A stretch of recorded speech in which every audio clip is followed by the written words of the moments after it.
Hello viewers, welcome from ocean computer. আজকে আমরা এক্সেলের যে হোম মেনু রয়েছে এর সেলসের মধ্যে রয়েছে ফরম্যাট অপশন, যেটি আজকে আমাদের আলোচনার বিষয়। অত্যন্ত গুরুত্বপূর্ণ একটি অপশন ফরম্যাট অপশন। গত পর্বে আমরা ইনসার্ট এবং ডিলিট এই দুটি অপশন নিয়ে আলোচনা করেছিলাম। তার পাশে রয়েছে ফরম্যাট অপশনটি। এখানে যে অপশনগুলো রয়েছে প্রতিটি অপশনগুলো অত্যন্ত ইম্পর্টেন্ট। তো এই অপশনগুলো দিয়ে কিভাবে কাজ করে আজকে আমরা সেটি জানবো। আমরা একটি শিটে চলে যাচ্ছি, শিট পরে চলে এসেছি। আমরা ফরম্যাট অপশনে যাব। ফরম্যাট অপশনে এখানে যে কিছু অপশন রয়েছে, সেল সাইজ, এর মধ্যে কিছু আমরা দেখতে পাচ্ছি row height, auto fit row height, কিভাবে এগুলো দিয়ে কাজ করে। এখানে প্রথমে বলা হচ্ছে যে রো হাইট, অর্থাৎ রো এর যে উচ্চতা সেটি কিভাবে আমরা বৃদ্ধি করব। দেখুন ম্যানুয়ালি আমরা এখানে যে রোগুলো দেখতে পাচ্ছি এগুলোতে আমরা কিছু ডাটা অ্যাড করেছি। এখন যে হেডলাইন দিয়েছি এখানে আইডি, স্টুডেন্ট নেম, এটার যদি সাইজটা একটু বড় করতে হয় তাহলে নর্মালি আমরা এখানে যে 4 রয়েছে এখানে আসার পর আমাদের দেখুন মাউসের কার্সরটি একটু চেঞ্জ হচ্ছে। মাউসের আইকনটি চেঞ্জ হওয়ার পর আমরা যদি মাউসের লেফট বাটন ধরে এটিকে প্রেস করে নিচের দিকে ড্র্যাগ করি তাহলে দেখতে পাচ্ছি আমাদের এটি বড় হয়ে যাচ্ছে। অথবা আমরা এখান থেকে এটিকে বড় করে নিতে পারি, এখান থেকে এটিকে বড় করে নিতে পারি। তো এখন এখানে আবার আমরা একটা বিষয় দেখতে পাচ্ছি যে এই মুহূর্তে আমার যে রোগুলো এখানে আমরা বড় ছোট করেছি এটা একটু এলোমেলো হয়ে গিয়েছে। তো এটি এলোমেলো হওয়ার কারণে এটিকে যদি আমরা ঠিক করতে চাই, সবগুলোকে যদি আমরা একসাথে একই মাপ করতে চাই, তাহলে এখানে যে হেডিংস রয়েছে এটিকে আমরা হেডিংস বলবো। এখানে যে এবিসিডি দেওয়া আছে এবং পাশে যে 1 2 দেওয়া আছে এটাকে আমরা হেডিংস বলবো। এবং এর পাশে এখানে একটি ঘর রয়েছে খালি ঘর, এখানে প্রেস করার মাধ্যমে পুরো শিটটি আপনার সিলেক্ট হয়ে যাবে। দেন আমরা ফরম্যাটে চলে যাব। ফরম্যাটে গিয়ে যে রো হাইট রয়েছে রো হাইটে যদি আমরা প্রেস করে একটি সাইজ এখানে যদি বসিয়ে দিই, আমি এখানে 15 দিলাম, দেন ওকেতে প্রেস করলাম, তাহলে দেখতে পাচ্ছি যে প্রতিটি আমাদের যে প্রতিটি রো একই সাইজে কনভার্ট হয়েছে। আর আপনি যদি এখানে 4 নাম্বার রোর সাইজ বাড়াতে চান তাহলে এখান থেকে আমরা ম্যানুয়ালি এটা বাড়াতে পারছি। অথবা আমরা এই রোটিকে সিলেক্ট করে ফরম্যাটে যাব, রো হাইটে যাব। রো হাইটে গিয়ে এই মুহূর্তে আমরা দেখতে পাচ্ছি এটির সাইজ এখানে 28.5 হয়ে গিয়েছে। আমরা যদি এটাকে 35 করে দিই, দেন ওকেতে প্রেস করি, তাহলে এটি আরেকটু বড় হয়ে যাচ্ছে। তাহলে এইভাবে আমরা অটোমেটিকলি এগুলোকে বড় ছোট করতে পারবো। আর যদি আপনার একটু এলোমেলো হয়ে যায়, এগুলো যদি একটু এলোমেলো হয়ে যায় তো এগুলোকে আমরা এখানে সবগুলোকে সিলেক্ট করব। সিলেক্ট করে ফরম্যাটে যাব এবং এর নিচে রয়েছে অটো ফিট রো হাইট, এটাতে যদি আমরা প্রেস করি তাহলে সবগুলো অটোমেটিকলি তার একটি যে সাইজ রয়েছে নিজস্ব সাইজ সেটিতে এটি কনভার্ট হয়ে যাবে। তাহলে এভাবে ফরম্যাটের এই যে রো রয়েছে এর রোর যে অপশনগুলো আমরা এইভাবে ইউজ করব। এর নিচে দেখতে পাচ্ছি আমরা কলাম উইডথ, তো এবং autofit column width, default width, এটি সেম এটির মতো, একটু ভিন্নতা রয়েছে। কলাম উইডথ যদি আমরা বাড়াতে চাই ম্যানুয়ালি আমরা এখানে কলাম উইডথ বাড়াতে পারি। দেখুন এখানে যে পাশের লাইনগুলো রয়েছে এগুলোতে আসার পর আমাদের মাউসের আইকনটি চেঞ্জ হচ্ছে এবং এগুলো ধরে ধরে আমরা আমাদের কলামের হাইটটি বাড়িয়ে নিতে পারি। তো এই মুহূর্তে দেখা যাচ্ছে যে আমাদের কোনো কলামের যে বা প্রশস্ততা রয়েছে, উইডথ রয়েছে, কলামের ক্ষেত্রে উইডথ হবে, উইডথ কোনোটা বড় বা কোনোটা ছোট হয়ে গিয়েছে। সেক্ষেত্রে যদি সবগুলোকে আমরা একই মাপ করতে চাই তাহলে আগের মতো আমরা এটিকে সিলেক্ট করে নিব। সিলেক্ট করে আমরা ফরম্যাটে চলে যাব, দেন এখানে কলাম উইডথ যেটি রয়েছে এখানে প্রেস করব। এখানে প্রেস করার পর আমরা এটিকে একটি সাইজ দিয়ে দিতে পারি। আমরা এখানে 20 দিলাম, তাহলে সবগুলোর উইডথ 20-তে কনভার্ট হয়ে যাবে। তো 20টা অনেক বড় হয়ে গিয়েছে, তাহলে আমরা কি করব, এটিকে আরেকটু ছোট করে দিব। তাহলে ফরম্যাটে গিয়ে কলাম উইডথ এখানে যদি আমরা এই মুহূর্তে 15 এটি যেটা আছে সেটা দিই এবং ওকে প্রেস করি, তাহলে দেখতে পাচ্ছি এগুলো কিছুটা ছোট হয়ে গিয়েছে।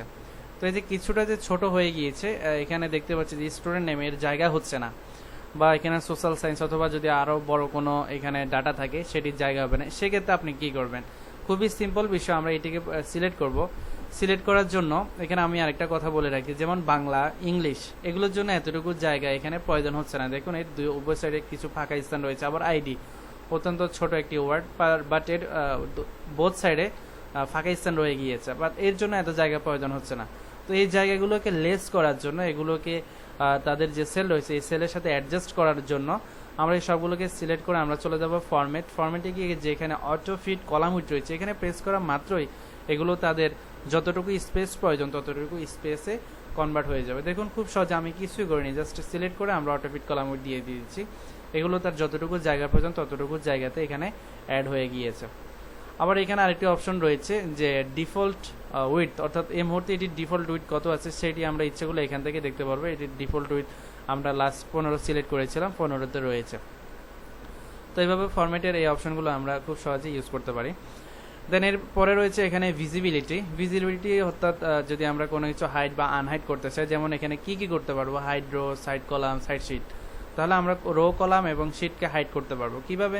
ধরুন এই যে এখানে যে হেডলাইন রয়েছে এইটিকে যদি আমি দেখতে না চাই বা এটি যদি আমি লুকিয়ে রাখতে চাই, তাহলে এটিকে আমরা সিলেক্ট করব। এভাবে সিলেক্ট করে আমরা চলে যাব ফরম্যাটে গিয়ে এখানে হাইড এবং আনহাইড অপশনে গিয়ে আমরা হাইড রোস, যেহেতু আমরা এখন রোকে হাইড করব তাহলে এখানে হাইড রোস। আপনি রো সিলেক্ট করে যদি হাইড কলামস দেন তাহলে এটি কি হচ্ছে দেখুন, এটি একটা প্রবলেম হয়ে গিয়েছে। তো অবশ্যই আমরা সেটা করব না, আমরা এখানে আনহাইড কলামস আবার প্রেস করব, তাহলে চলে আসবে। তো যেহেতু আমরা এখানে রোটি হাইড করব, তাহলে এটাকে সিলেক্ট করে আমরা ফরম্যাটে যাব, দেন এখানে আমরা হাইডে গিয়ে হাইড রোস এটাতে প্রেস করব। তাহলে দেখতে পাচ্ছি আমাদের 4 নাম্বার যে রো ছিল সেটি এখন নেই, সেটি হাইড হয়ে গেছে এবং ইচ্ছে করলে আমরা এখান থেকে এটিকে বের করতে পারবো না। এটি বের করার জন্য আমাদেরকে সেই আগের অপশনটি অ্যাপ্লাই করতে হবে।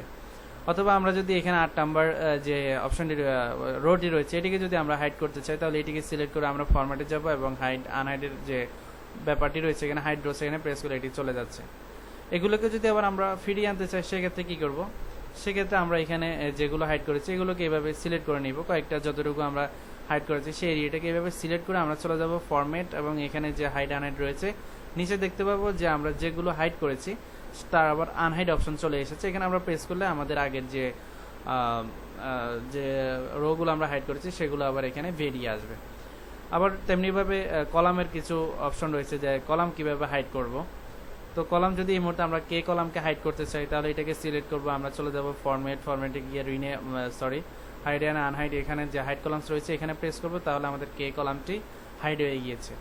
এখন যদি আপনি এভাবে হাইড করতে চান, যদি কোনো স্টুডেন্ট আপনাকে একটু পেঁচে ফেলতে চাই, স্যার আমি জি লাইন বা জি কলাম বা আপনার যে এল লাইন বা এল কলাম এবং এন এইগুলো আমি হাইড করতে চাই একসাথে, সেক্ষেত্রে কী করবো? তো খুবই ইজি, আমরা জি কলামকে এখানে সিলেক্ট করবো, দেন কিবোর্ডের কন্ট্রোল ধরে আমরা জে কে সিলেক্ট করব, তাহলে এই দুটো সিলেক্ট হয়ে গিয়েছে। তেমনিভাবে আমরা আবার এন কে সিলেক্ট করব, তাহলে দেখুন 3টি সিলেক্ট হয়ে গিয়েছে।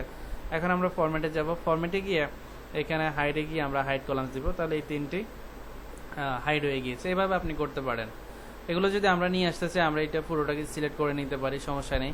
দেন আমরা এখানে ফরম্যাটে গিয়ে যে ভিজিবিলিটি আছে এখানে আমরা আনহাইড কলামস এটাতে প্রেস করলে আমাদের সেই সবগুলো হাইড কলামস আনহাইড হয়ে গিয়েছে। তো এইভাবে ফরম্যাটের হাইড এবং আনহাইড আমরা অপশনটি ইউজ করতে পারি। এবং এখানে আরেকটি অপশন রয়েছে হাইড শিট। তো শিটকেও যদি আমরা হাইড করতে চাই তাহলে খুব সহজে আমরা হাইড করতে পারবো।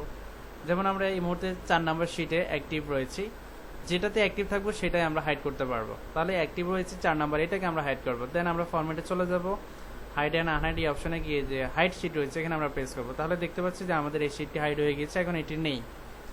আমরা যদি 5 নাম্বার শিটকে হাইড করতে চাই তাহলে একই ওয়েতে আমরা ফরম্যাটে চলে যাব, এখানে হাইড যেটি রয়েছে এখানে গিয়ে হাইড শিট, তাহলে 5 নাম্বার শিটটিও হাইড হয়ে গিয়েছে। এখন এগুলোকে আমরা আনহাইড করব, তাহলে ফরম্যাটে যাব, ফরম্যাটে গিয়ে যে হাইড এবং আনহাইড অপশন রয়েছে এখানে গিয়ে আমরা এই যে আনহাইড যে শিট আমরা শিটকে আনহাইড করব, তাহলে এখানে প্রেস করে দেখুন দুটো আমরা দেখতে পাচ্ছি, দুটোকে আমরা এখান থেকে ওকে প্রেস করব, তাহলে আমাদের শিট 4 চলে এসেছে। এবং ফরম্যাটে যাব, আনহাইডে যাব, আনহাইড শিট, দেন এখান থেকে শিট 5 ওকে, তাহলে এটিও এখানে আনহাইড হয়ে গিয়েছে। তাহলে এভাবে অনায়াসে আমরা আমাদের ভিজিবিলিটির যে অপশন রয়েছে এগুলো এভাবে ইউজ করতে পারি। এরপরে রয়েছে অর্গানাইজ শিটে কি রয়েছে? Rename sheet, move or, copy sheet, tab colour.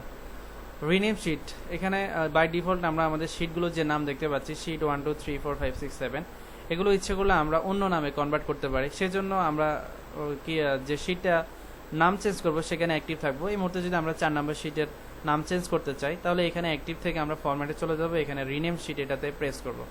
দেখুন এটি সিলেক্ট হয়ে গিয়েছে। এখানে আমি ইচ্ছে করলে আমাদের নিজস্ব নাম আমরা এখানে ইউজ করতে পারি।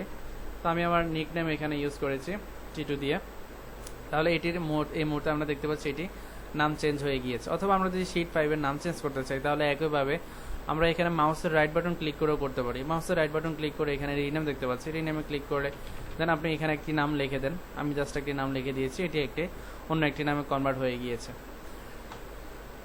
এইভাবে আমরা এখানে নাম চেঞ্জ করতে পারবো। দেন ফরম্যাট এরপরে রয়েছে মুভ অর কপি শিট। এর মাধ্যমে কোনো একটি শিটকে আমরা মুভ করতে পারবো বা কপি করতে পারবো, এটি সিম্পল একটি বিষয়। দেন এরপরে রয়েছে ট্যাব কালার। ট্যাব কালার হচ্ছে আমরা এই যে শিট 1 2 3 দেখতে পাচ্ছি, এগুলো হচ্ছে প্রতিটি এক একটা ট্যাব। এগুলোকে যদি আমরা কালার করতে চাই, যেমন এই মুহূর্তে আমরা 4 নাম্বার শিট কার্ডে যদি কালার করতে চাই, তাহলে আমরা ফরম্যাটে গিয়ে ট্যাব কালারে গিয়ে এখান থেকে আপনি বিভিন্ন কালার দেখতে পাবেন, দেন একটা কালার দিয়ে দিবেন, তাহলে এটি কালার হয়ে গিয়েছে। আপনি অন্য একটি শিটে যান, দেখতে পাবেন এটি কালার হয়ে গিয়েছে। অথবা আমরা মাউসের রাইট বাটন ক্লিক করে এখানে ট্যাব কালার অপশনটি দেখতে পাবো, এই যে ট্যাব কালার, দেন এখান থেকে আপনি একটি কালার এখান থেকে চুজ করে দিবেন, অটোমেটিকলি সেটি কালারে পরিণত হবে। তাহলে এইভাবে আমরা এই কালারগুলো করে নিতে পারবো। আবার যদি কালার রিমুভ করতে চান, তাহলে এখানে ট্যাব কালারে গিয়ে আমরা নো কালার করে দিলে এগুলো রিমুভ হয়ে যাবে। অথবা রাইট বাটন প্রেস করে দেন এখানে যে ট্যাব কালার রয়েছে, ট্যাব কালার নো কালার, তাহলে এটি আবার আগের জায়গাতে ফিরে আসবে। এরপরে একটি অপশন দেখতে পাচ্ছি এখানে প্রোটেক্ট শিট। এটি নিয়ে আমার আলাদা একটি টিউটোরিয়াল অলরেডি তৈরি করা আছে। এটা আমরা অ্যাকচুয়ালি পেয়ে যাব কোথায়, রিভিউ মেনুতে। রিভিউ মেনুতে যাওয়ার পর এখানে প্রোটেক্ট শিট এবং প্রোটেক্ট ওয়ার্কবুক, এটি নিয়ে আমার একটি টিউটোরিয়াল তৈরি করা আছে, আপনারা সেটি দেখে আসতে পারেন। অত্যন্ত ইম্পর্টেন্ট দুইটি বিষয়, তো এটি এখানে আমি একটু আলোচনা করে দেখিয়ে দিই। ফরম্যাটের এই পর্যায়ে আমরা দেখতে পাচ্ছি প্রোটেক্ট শিট হচ্ছে এই যে আমার এখানে অনেকগুলো শিট রয়েছে, প্রতিটি শিটে কিছু না কিছু ডাটা রয়েছে। এই শিটগুলো, যেমন এটি আমার অত্যন্ত গুরুত্বপূর্ণ একটি শিট ধরি আর কি।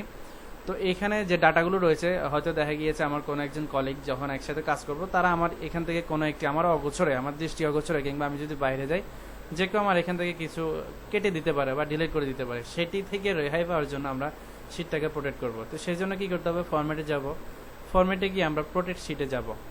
প্রোটেক্ট শিটে যাওয়ার পর এখানে এই মুহূর্তে আমরা যদি ওকে প্রেস করি, তাহলে এটি আমাদের প্রোটেক্ট হয়ে গেছে। এখন আপনি ইচ্ছে করলে এখানে কোনো কিছু লিখতে পারবেন না। দেখুন আমি যখনই লিখতে চাচ্ছি আমাকে লিখতে দিচ্ছে না। এখানে ওরা একটা মেসেজ দিয়েছে, the cell or chart that you are trying to changing is protected, অর্থাৎ এটি এই মুহূর্তে প্রোটেক্টেড রয়েছে, যেটি আমরা চেঞ্জ করতে চেয়েছি, এবং দেয়ার ফর রিড অনলি, এটি শুধু আমরা পড়তে পারবো। তো আপনি শুধু লেখা না, আপনি এখান থেকে ইচ্ছে করলে কোনো কিছু ডিলিটও করতে পারবেন না। তো যারা মোটামুটি একটু কম্পিউটার বুঝে, তারা, আমরা তো এই মুহূর্তে এখানে কোনো পাসওয়ার্ড দিইনি, তারা দেখা গেছে ফরম্যাটে গিয়ে এটা আনপ্রোটেক্ট করে ডিলিট করে দিতে পারে। তো সেই ক্ষেত্রে আপনাকে অবশ্যই একটা স্ট্রং পাসওয়ার্ড ইউজ করতে হবে। আপনি ইচ্ছে করলে এখান থেকে পাসওয়ার্ড দিতে পারেন। আমরা ফরম্যাটে গিয়ে এখানে প্রোটেক্ট শিটে যাবো, এখানে আমরা একটা পাসওয়ার্ড বসিয়ে দিতে পারবো। তো আমি এই মুহূর্তে একটা পাসওয়ার্ড দিয়েছি 1 2 3, খুবই সিম্পল একটা পাসওয়ার্ড দিলাম এবং আপনাদেরকে বলে দিলাম। তবে আপনারা যখন দিবেন কাউকে বলবেন না, তাহলে বিপদে পড়ে যাবেন। দেন আমরা ওকে প্রেস করব। তো এই মুহূর্তে আমাদের এটি লক হয়ে গিয়েছে, এবং ইচ্ছে করলে এখন কম্পিউটার যে জানুক, সে ইচ্ছে করলে এটিকে আনপ্রোটেক্ট করতে পারবে না, কারণ তার এখানে পাসওয়ার্ড রিকোয়ারমেন্ট চাচ্ছে। ঠিক আছে, তো আমরা এখানে পাসওয়ার্ডটি দিয়ে দিচ্ছি এবং ওকে প্রেস করছি, তাহলে এটি এখন আনপ্রোটেক্ট হয়ে গিয়েছে। এখন আপনি যা ইচ্ছে তা এখানে লিখতে পারবেন এবং ডিলিট করতে পারবেন। তাহলে এই হচ্ছে আমাদের প্রোটেক্ট শিট, এবং বাকি যে দুটি অপশন রয়েছে লক সেল, ফরম্যাট সেলস, এগুলো অত্যন্ত ইম্পর্টেন্ট। এগুলো নিয়ে আমি আলাদা একটি টিউটোরিয়াল তৈরি করেছি, আপনারা সেটি দেখে আসবেন, অত্যন্ত ইম্পর্টেন্ট। এগুলো নিয়ে আর এখানে আলোচনা করলাম না, যেহেতু আমার আলোচনা করা আছে, এখন করতে গেলে ভিডিওটি লং হয়ে যাবে। তো এখানে যদি কোথাও আপনাদের বুঝতে সমস্যা, অবশ্যই আমাদেরকে কমেন্ট বক্সের মাধ্যমে জানাবেন, ইনশাল্লাহ আমরা সেগুলো সলভ করে দেব। সবাই ভালো থাকবেন, সুস্থ থাকবেন, নিরাপদে থাকবেন। আল্লাহ হাফিজ।